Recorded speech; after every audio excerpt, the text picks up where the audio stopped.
This is part 6 on my 30-part series on all the prisons we got here in Ohio. ODRC, correctional facilities, whatever you want to call it. We got 27 adult and 3 juvenile DYS centers. This is part 6. A corrections officer at the Belmont County Correctional Institution is in hot water for allegedly smuggling drugs into the prison and delivering them to inmates. According to a federal criminal complaint, Alfred M. Horvath is being charged with conveying drugs, controlled substances, onto the grounds of the correctional facility. Those substances have been identified as oxycodone and Suboxone. The complaint says that Horvath participated in this crime starting on or about March 13th of 2015 and continued until June 28th of this year. You can visit our website, WTRF.com, to see that full. I'm doing this one on Belmont Correctional Level 2. So, before I start this, I just want to say, it's nothing to know somebody in Ohio who has a prison number, whether it was something serious they did and they deserved it, or something extremely minor and they could have got a damn program for it. It's a money-making thing that they got going on here in the Midwest. I'm pretty sure Indiana's the same, PA maybe, Virginia, I know for sure because there's other prison content creators that I've seen. It's the United States in general, but Ohio is one of them states, and that's why they came here in 2006 to, I think it said 2013, and they did a whole bunch of documentaries on different prisons. Lebanon, CRC, Lucasville, Marysville, and Ross. Those were the 5 that I saw. Okay, we can get into this. So this person was just simply made a comment. There were some people in the comments saying how they felt. It depends on when this person is talking about, because as of lately, they're saying it's not like it used to be. They used to call it Bloody Belmont before. I myself never been here. I've been to 6 prisons, but I've never been to Belmont. So since people keep saying I'm getting these facts wrong, I just brought them straight from Google over to here. If they lied, then I don't know what to tell y'all. I'm trying. Belmont Correctional Institution, BECI, St. Clairsville, Ohio, opened in 1995. You see what it says. Bennett Road. It's a medium security housing, both minimum and medium security inmates. It holds 2,718, 158 acres.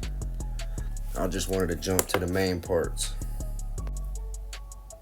All right, like I said, minimum level 1, medium level 2, it's an open dorm. As of April 2023, it housed 2,490 individuals, ages from 18 to 89. There's the programs they got. I'm just showing y'all some of these stats. All right, check this out. There was 422 Rule 19s, which is a fist fight, without a weapon. If a weapon's involved, that's a Rule 4 assault. Or if you attack somebody and they don't fight back, that's also a Rule 4 assault. A Rule 19 means that they swung back or did something to defend themselves. A mutual fight. And then a Rule 17 is a STG fight. So you could actually get all 3 at once. You could get a 4, a 19, and a 17 at the same time, depending on what happens.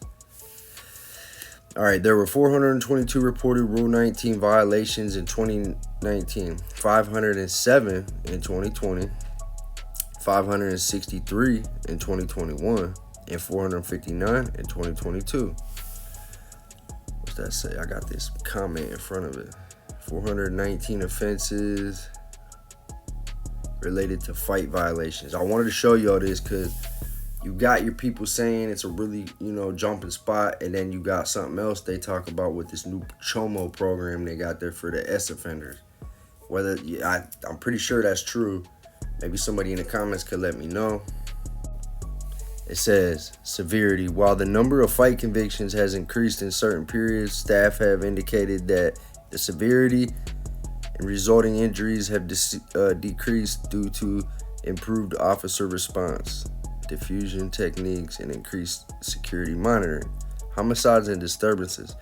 There were no homicides from 18 to 20 or from 19 to 22. 1 disturbance was reported between 19 and 2022.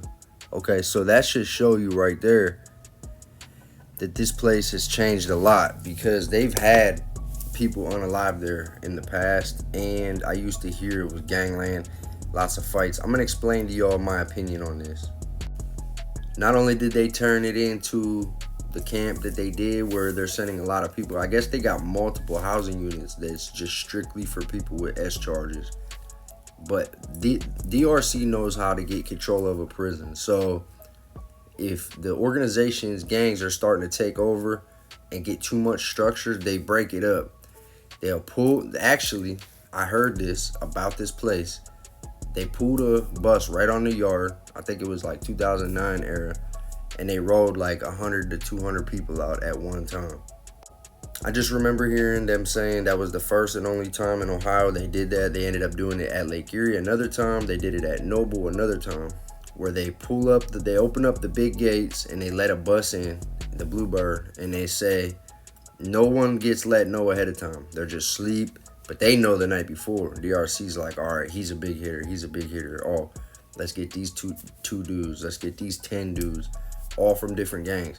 They grab them at the last second, pack their shit up. They don't even get to tell none of their people bye, their homies, none of that. They set them on the bus. By the time everyone else wakes up for breakfast, you're gone. And they do that so that they can try to gain control of the prison without giving you a heads up. All right, y'all, check this out. According to ODRC, these dudes had botulism. Botulism?